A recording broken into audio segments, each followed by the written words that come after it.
தினம்தோறும் விளக்கேற்ற நல்ல எண்ணெய், இதயம் நல்லெண்ணெய்.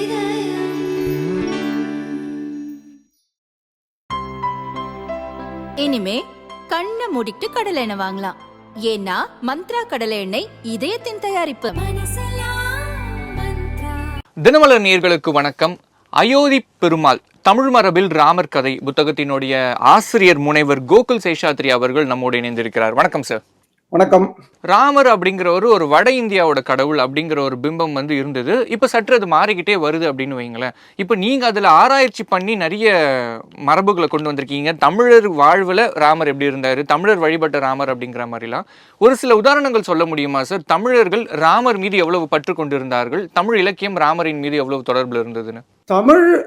தமிழகத்திலிருந்து கிடைக்கக்கூடிய ராம கதை மற்றும் ராமன் வழிபாடு தொடர்பான செய்திகளை ஒட்டு மொத்தமா தொகுத்து பார்க்கும்போது ஒரு பெரிய பிரமிப்பு வருது. என்னன்னா, கிட்டத்தட்ட 2300 வருஷங்களா ராம கதைக்கும் தமிழகத்துக்கும் ஒரு தொடர்ந்த நெருக்கமான உறவு இருந்துகிட்டே வருது. இலக்கியங்கள், கல்வெட்டுகள், சிற்பங்கள், இப்படி தொடர்ந்து நமக்கு வெவ்வேறு காலகட்டங்கள்ல வெவ்வேறு சான்றுகள் கிடைச்சிக்கிட்டே இருக்கு. இந்த அளவுக்கு ஒரு தொடர்ச்சியான 2000 ஆண்டுகளுக்கு மேலான ஒரு இடைவிடாத தொடர்ச்சியை கொண்டிருக்கக்கூடிய வேற எந்த பிராந்தியமும் இந்தியாவிலேயே கிடையாது. அது ஒரு மிகப்பெரிய ஒரு வியப்புக்குரிய பெருமைக்குரிய செய்தி. அது ஒண்ணு. இரண்டாவது, வால்மீகி ராமாயணம் இந்தியா முழுக்க பரவறதுக்கு முன்னாடியே சங்க இலக்கியங்கள்ல நமக்கு ராமகதை பற்றிய முதல் பதிவுகள் வந்துருது. இது அநேகமா அந்த காலத்துல பாணர்கள் அது மாதிரி வாய்மொழி மரபு மூலம் ராமகதை தமிழகத்துல சங்க காலத்திலேயே பரவிடுது. சோ சங்க பாடல்கள்ல அப்புறம் பிற்சங்க கால இலக்கியங்கள்ல தொடர்ந்து நமக்கு ராமனை பத்தின செய்திகள் வந்துகிட்டே இருக்கு.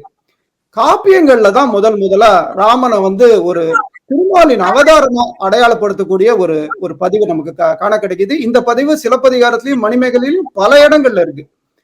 அதற்கு பிறகு பக்தி இயக்கம் தமிழகத்துல நிகழ்ந்த ஒரு மிகப்பெரிய ஒரு வீரமிக்க இயக்கம்னு சொல்லலாம். ஏன்னா இந்தியாவிலேயே பக்தி இயக்கம் பல இடங்கள்ல தோன்றிருக்கு. அதுல மிக பண்டைய பக்தி இயக்கம் தமிழக பக்தி இயக்கம் தான்.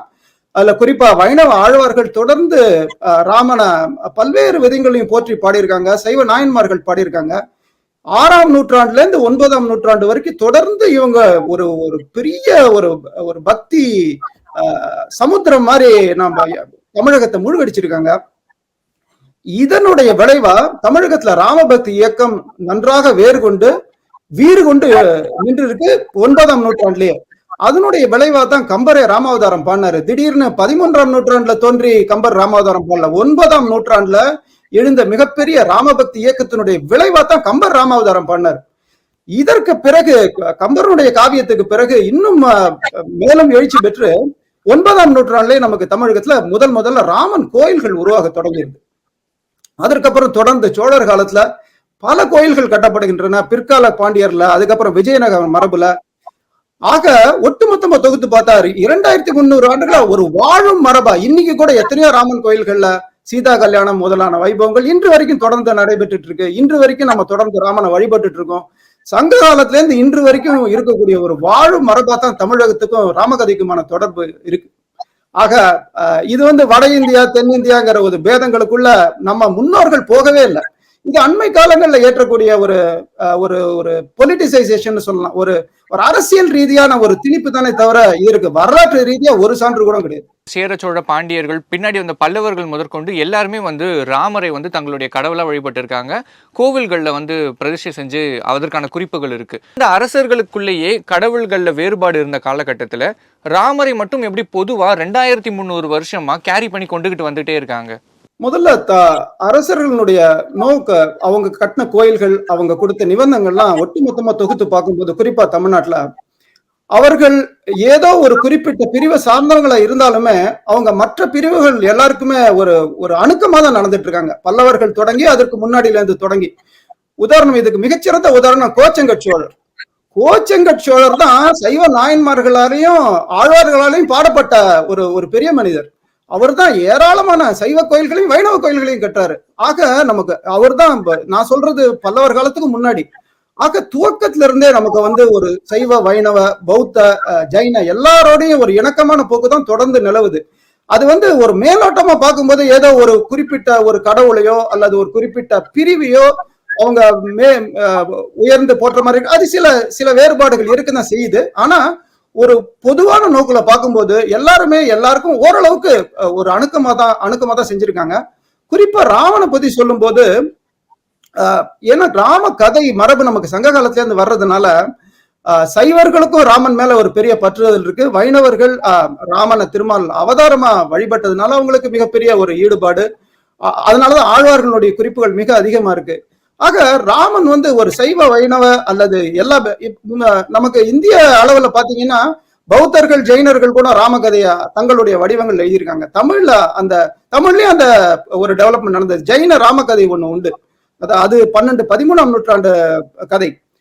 ஆக தமிழ் ஜைனர்கள், தமிழ் சைவர்கள், வைணவர்கள் அனைவருமே போற்றக்கூடிய வடிவில் ஒரு ராமன் இருந்ததுக்கு காரணம் துவக்க காலத்துல இந்த ராம கதை என்பது அனைவருக்கும் பொதுவான ஒன்றா தான் இருந்திருக்கு.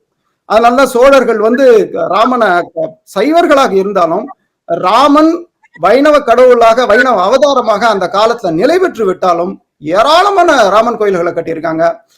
சேரர்கள் கட்டியிருக்காங்க, பாண்டியர்கள், பிற்கால பாண்டியர் மன்னர்கள் கட்டுறாங்க, பின்னாடி விஜயநகர மன்னர்கள் கட்டுறாங்க.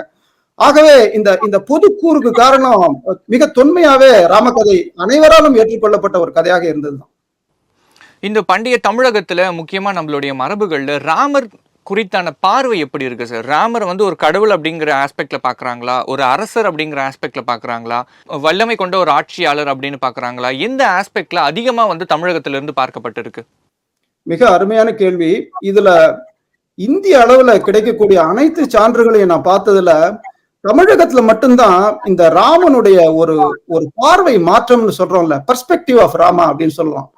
ஒரு சங்க இலக்கியங்களை பார்க்கும்போது தொடர்ந்து நம்ம வந்து வெல்போர் ராமன் அப்படின்னு தான் ராமனை சொல்றாங்க. ராமனை வந்து ஒரு பெரிய காவிய நாயகனா, ஒரு வீரனா தான் துவக்ககால சங்க இலக்கியங்கள் அணுகுது. சங்க இலக்கியங்கள்ல பிற்காலத்துல எழுதப்பட்ட சங்க இலக்கியங்களை பிற்சங்க கால இலக்கியங்கள் சொல்றதுல நம்ம லேசா ஒரு மாறுதல், பொலந்தேர் ராமன் அப்படிங்கிற ஒரு சொல் வடிவம் வருது. இந்த பொலந்தேர் அப்படிங்கிறது வந்து கிட்டத்தட்ட விஷ்ணுவோட ஒரு நெருக்கத்தை காமிக்குது, ஆனா தெளிவா இல்ல. ஆக ஒட்டுமொத்த சங்க இலக்கியங்களை பார்க்கும்போது ஒரு காவிய நாயகனா, ஒரு வீர யுக நாயகனா தான் ராமனை பார்த்திருக்காங்க. அந்த பார்வை தான் நமக்கு பதிவாகுது. ஆனா காப்பிய காலத்துல சிலப்பதிகாரத்துல இருந்து ஒரு மிகப்பெரிய அளவுல நமக்கு வந்து ராமனை அவதாரமா வலியுறுத்தக்கூடிய ஒரு நிகழ்வை பார்க்கிறோம். உதாரணமா ஆய்ச்சியர் குறைவையில மிக தெளிவா இளங்கோவடிகள் வரிசையா எல்லா அவதாரங்களையும் சொல்லிட்டு வரும்போது ராமனை வந்து சேவகன் சீர் கேளாத செவியன் செவியன் மிக அருமையா பாடுறாரு. ஆக அவதார அடையாளம், அவதார வலியுறுத்தல் நமக்கு கிட்டத்தட்ட 4 அல்லது 5ஆம் நூற்றாண்டுல காப்பிய காலங்கள்ல தெளிவா பதிவாயிடுது. மணிமேகலை தொடர்ந்து சொல்லுது, ராமனை வந்து அடையாளமா தான் நிலைமைசை தோன்றிய நெடியோன் மயங்கி நிலைமைசை தோன்றி அப்படின்னு சீத்தலை சாத்தனார் பாடினார். அதாவது நெடியோன்னா திருமால் தான், திருமால் மயங்கி பூமிக்கு அவதரித்தான் அப்படிங்கிற கருதுகோள் நமக்கு மணிமேகலையில வந்துருது. இது கிட்டத்தட்ட பாரத பண்பாட்டினுடைய ஒரு வெளிப்பாடு தான். ஏன்னா அந்த காலகட்டத்துல குப்தர் கோயில்கள், அந்த கால கல்வெட்டுகள் அதெல்லாம் பார்க்கும்போது இதே அவதார அடையாளம் வந்து குப்தர் கோயில்கள்லயும் நமக்கு காண கிடைக்குது. சோ பாரதம் முழுக்க தழுவிய மரபுகளினுடைய ஒரு வெளிப்பாடு தான் நமக்கு தமிழகத்திலையும் காண கிடைக்குது. இது இரண்டாவது. ஆனால் இந்த அவதார கருதுகோளை எடுத்து ஒரு பெரிய அளவில் அதை வந்து சமுதாயம் அனைவருக்கும் கொண்டு சேர்த்த பெரும்பணியை செய்தவர்கள் வைணவ ஆழ்வார்கள். ஏராளமான விதங்கள்ல நமக்கு வந்து ராமனை பாடி இந்த ஆழ்வார்களை நான் ரொம்ப டீடைல்டா ஸ்டடி பண்ணதுல இந்த 6ஆம் நூற்றாண்டுல இருந்து 9ஆம் நூற்றாண்டு வரைக்கும் படிப்படியா ராமனை பற்றிய பார்வை எப்படி மாறி இருக்குங்கிறத ரொம்ப துல்லியமா உணர முடிஞ்சது. இந்த காலகட்டத்துல 6ல இருந்து 9ல இவ்வளவு ஒரு ரிச்சான ஒரு ரெஃபரன்சஸ் இந்தியால வேற எங்கேயுமே கிடையாது. ஏன்னா குப்தர் காலத்திற்கு பிறகு நமக்கு வந்து ஒரு சின்ன சோர்வு வருது நார்த் இந்தியா. ஆக வைணவ இலக்கியங்கள், சைவ இலக்கியங்கள் பாரத அளவுல ரொம்ப முக்கியமானவை. இதுலதான் ஆழ்வார்கள் படிக்கும் போதுதான் நம்ம பாக்குறோம், துவக்கத்துல அவதாரமா மட்டுமே சொல்லக்கூடிய ராமன் மெல்ல மெல்ல இந்த அவதாரம்ங்கிற ஒரு கருதுகோள் மெல்ல மெல்ல மாறி திருமாலுக்கும் ராமனுக்குமான அடையாளமே ரொம்ப வேக ஆயிடுது. ஒரு பெரியாழ்வாரனுடைய ஒரு பாசுரத்துல திருச்சக்கரம் ஏந்திய ராமனாவே சொல்றாரு. நான் நிறைய ரெஃபரன்ஸ் கொடுத்திருக்கேன். ஆக 9ஆம் நூற்றாண்டு ரீச் பண்ணும்போது திருமால் வேறு ராமன் வேற இல்ல, 2 பேரும் ஒன்றுதான் அப்படிங்கிற பல வலியுறுத்தல்களை நம்ம பாக்குறோம். இதற்கு அப்புறம் தான் ராமனை வந்து கோயில்ல ராமதேவன் அப்படிங்கிற சொல்லாட்சி வருது. தேவன் அப்படிங்கிற ஒரு சொல்லாட்சி வந்துட்டாலே தெய்வம் ஆயிட்டான்னு அர்த்தம். ஆனா ஒரு வேடிக்கை என்னன்னா, ராமன் அப்படின்னு எந்த ஒரு கல்வெட்டுகளும் சொல்லலாம். எல்லாமே ராமதேவ பெருமாள், திரு அயோத்தி பெருமாள், அயோத்தி சக்கரவர்த்தி, ராகவ தேவர் அப்படின்னு சொல்றாங்க. ஏன்னா அந்த காலத்துல மன்னர்களை வந்து நேரடியா பேர் சொல்லி கூப்பிடவே மாட்டாங்க.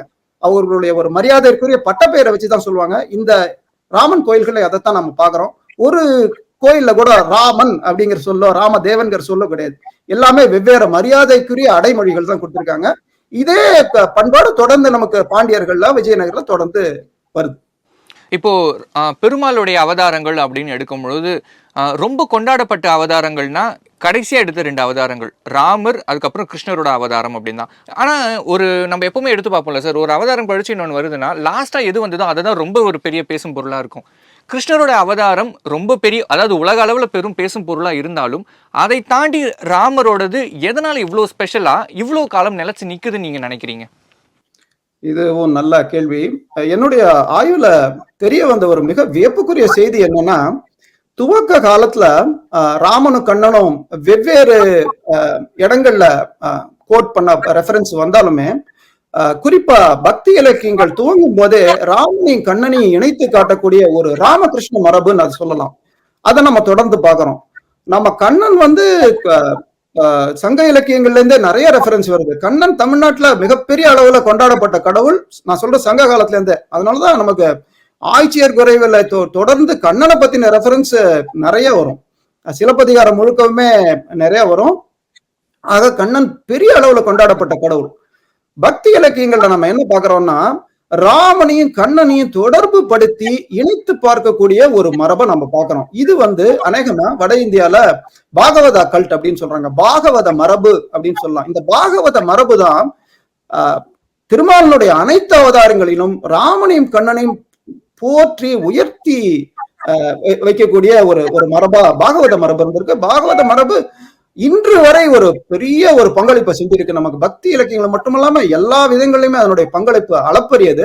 அந்த பாகவத மரபுனுடைய தாக்கத்தை வந்து ஆழ்வார்கள் உள்வாங்கி எதிரொலிக்கிறாங்க. இதை மிகச்சிறந்த அளவுல நம்ம பார்க்கக்கூடியது பெரியாழ்வாரனுடைய பாசுரங்கள்ல பார்க்கிறோம். அவருடைய உந்தி பரத்தல் ஒரு பாசுரம் இருக்கு. 2 தோழியர்கள் மாத்தி மாத்தி சுத்தி சுத்தி ஆடிக்கிட்டு உந்தி பறக்க ஆடுறாங்க. அதுல முதல் வரி ராமனை பற்றியும், அடுத்த வரி கண்ணனை பற்றியும், அடுத்த வரி ராமரை பத்தியும், இப்படி மாற்றி மாற்றி ராமனையும் கண்ணனையும் 2 தோழியர்கள் பாடுறதா பெரியாழ்வார் பதிவு செய்யக்கூடியது இந்திய அளவிலேயே ரொம்ப தொன்மையான பதிவு. இப்படி ராமகிருஷ்ண இணைப்பை வந்து காட்டக்கூடிய இலக்கிய சான்றுகள் மிக அதிக அளவுல நமக்கு கிடையாது. ஆக கண்ணனை பின்பற்றி ராமனும், ராமனை பின்பற்றி கண்ணனும் இருவருமே ஒருவருங்கிற ஒரு உருவகம் தொடர்ந்து நமக்கு பக்தி எஸ்டாப்ளிஷ் ஆகுது. இது ஒரு பக்கம். 2வது, ராமனுக்கும் கண்ணனுக்குமான வேறுபாடுகள். ராமன் அறத்தின் வழியே நின்றவன். எல்லா இடத்துலயுமே இப்படி செய்யணும் அப்படின்னா அப்படி செய்யக்கூடிய ஒரு கேரக்டர், ஒரு அவதாரம். ஆனா கண்ணன் அதற்கு நேர்மார். ஆனா இந்த இரண்டையுமே ஒன்றாக இணைத்து திருமாலின் அவதாரமாக பார்த்து, அதாவது வேறுபாடுகள் வந்து வேறுபாடுகள் அல்ல, அவை ஒன்றானவையே, ஒரு பொருளை குறிப்பவையே. ஒரு சூழல்ல எது சரியா இருக்குமோ இன்னொரு சூழல்ல வேறு வேறு விஷயம் தர்மமா இருக்குங்கிறத வலியுறுத்தி இருக்காங்க. ஆக இது ரெண்டையும் தனியா பிரிச்சு பாக்குறத விட இது ரெண்டும் ஒண்ணுதான். ராமகிருஷ்ண மரபுன்னு நம்ம ரொம்ப தனித்தனியா பிரிச்சு அதை ரொம்ப சிரமப்படுத்திக்க வேணாம். ரெண்டுமே ஒன்றுதான். அதனாலதான் அயோத்தி எந்த அளவுக்கு பெருமைக்குரியதா இருக்கோ அந்த அளவுக்கு மதுராவும் பெருமைக்குரியதா இருக்கு. வட இந்தியால மட்டும் இல்ல, தென்னிந்தியாலையும் பழங்காலத்துல இருந்து இன்றைய வரைக்கும் இதே மரபுதான். உங்களுடைய குறிப்புகள்ல, முக்கியமா அந்த அரச குறிப்புகள்ல முன்னாடி இருந்த அரசர்களை கோட் பண்றது வந்து எப்பவுமே வழக்கம். அந்த ராஜாக்களோட கல்வெட்டு பார்க்கும் பொழுது அவர்களுடைய ஆட்சி எப்படி இருந்ததுங்கிறத வேறு ஒரு முன்னாடி நன்றா ஆண்ட ராஜாவை குறிப்பிட்டு தான் சொல்றது வழக்கமா இருக்கு. அப்படி அயோத்தியின் ஆட்சியை குறிப்பிட்டு தமிழ் அரசர்கள் எதையாவது பண்ணியிருக்காங்களா? அந்த மாதிரி கல்வெட்டுகள் இருக்கா?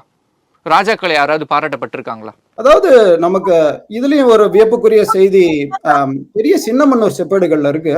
அது அயோத்தி பத்தி குறிப்பா இல்ல. ஆனால் நமக்கு வந்து சோழ மன்னர்கள், பாண்டிய மன்னர்கள் 2 பேர் எடுத்துக்கும் போது ஒருவர் தங்களை சூரிய குலத்தவராக சொல்லிக்கிறாங்க, பாண்டியர்கள் வந்து தங்களை சந்திர குலத்தவராக சொல்லிக்கிறாங்க. நமக்கு இப்போ அண்மையில கிடைச்சிருக்கக்கூடிய குருமாத்தூர் விஷ்ணு கோயில் கல்வெட்டுல சேர மன்னர்களும் தங்களை வந்து ஆஹ் சூரிய குலத்தை சேர்ந்தவங்களா தான் சொல்றாங்க. ஆக சோழர்கள் சேரர்கள் இரண்டு பேருமே சூரிய குலத்தை சேர்ந்தவர்கள் அப்படின்னு சொல்றாங்க. இது ஒரு பழைய மரபு. இந்தியாவெங்கிலும் பல அரச குலங்கள் தங்களை வந்து சூரிய குலத்தவராவோ சந்திர குலத்தவராவோ சேர்ந்தவரை சொல்லிக்கிறது மரபு. இந்த சூரிய குலம் சந்திரகுலம் ரெண்டுமே பாத்தீங்கன்னா ஒரு புள்ளியில இருந்து வெளிப்பட்டதுதாங்கிறது தான் ரொம்ப வியப்புக்குரிய செய்தி புராண கதைகள்ல. அப்படி பார்க்கும்போது சோழ மன்னர்கள் தங்களுடைய முன்னோர்களா பல ரகுவம்ச அரசர்களை சொல்றாங்க. அதுல ஒருவரா ராமனை சொல்றாங்க. ராமனோடு தங்களை ஒப்பிட்டு பாத்துக்கிறாங்க. இப்போ சேர மன்னர் கல்வெட்டு, மிக முக்கியமான கல்வெட்டு குருமாத்தூர் விஷ்ணு கோயில் கல்வெட்டுல குறிப்பா ராமனை தங்களை முன்னோர் அப்படின்னு சொல்லக்கூடிய ஒரு கல்வெட்டு வாசகத்தை நம்ம பாக்குறோம். ஆக அயோத்தின்னு சொல்றதை விட ராமனை குறித்த ஒரு தொடர்பு மிக அதிகமா இருக்கு. அயோத்திங்கிற ஒரு ஸ்பெசிபிக்கான ரெஃபரன்ஸ் நீங்க சொல்ற கான்டெக்ட்ல எனக்கு தெரிஞ்சு வரல. ஆனா ராமனை குறித்த தொடர்ந்த ஒப்பீடல்கள், ராமனை தன்னுடைய முன்னோனாக அடையாளப்படுத்துதல், குல தெய்வமா சொல்றது, இப்போ உதாரணமா திருவரங்கம் பெருமாள் குறித்த சில தொன்மங்கள், அப்படி நிறைய சொல்லிட்டு போலாம். ஆகவே அந்த தொடர்பு நமக்கு வந்து சோழர்கள் கிட்டையும் பாண்டியர்கள் சேரர்கள் கிட்டையும் அதிகமா நமக்கு காண கிடைக்குது. ராமர் வாழ்ந்தார் அப்படிங்கிறதுக்கான ஒரு முக்கியமான ஆதாரங்கள் இந்தியா முழுவதும் பல இடத்துல வந்து இருக்கு. அதுல நம்ம இப்பவும் சொல்றது தமிழகத்தோடைய தொடர்பு ராமர் பாலம் அப்படிங்கிற ஒரு விஷயம் தான். ராமர் பாலம் தொடர்பா நம்ம தமிழ் இலக்கியங்கள்ல ஏதாவது ஆதாரங்கள் இருக்கா? நிறைய இருக்கு. இலக்கிய ஆதாரங்களும் இருக்கு, சிற்ப ஆதாரங்களும் இருக்கு. அக்னாலேஜ் பண்ணிருக்காங்களா தமிழ் இலக்கியங்கள் வந்து ராமர் பாலத்தை அக்னாலேஜ் பண்ணுதா? ஆமாமா, நமக்கு வந்து அதாவது அந்த காலகட்டத்துல நீங்க போகும்போது தமிழகத்தினுடைய குரங்கு செய்கடல் குமரியம் பெருந்துரைங்கிற ஒரு சொல்லாடலை நான் முன்னாடி கோட் பண்ண மணிமேகலையில இருந்து, அதுதான் எனக்கு தெரிஞ்சு ஒரு ரொம்ப தொன்மையான ஒரு குறிப்புன்னு சொல்லலாம். அதற்கு முன்னாடி நமக்கு அகநானூர்ல பாத்தீங்கன்னா ஒரு தென்முது கோடிங்கிற இடத்துல வெல்வேல் கௌரியர் தொன்முது கோடி அப்படின்னு அகநானூர்ல வருது. அதுல பாத்தீங்கன்னா மந்திராலோசனை நடக்கிற இடமா நமக்கு வந்து தனுஷ்கோடி சொல்லப்படுது. மந்திராலோசனை நடந்தால என்ன அர்த்தம்? அதற்கு அப்புறம் அங்கேருந்து பாலம் கட்ட போறாங்கன்னு அர்த்தம்.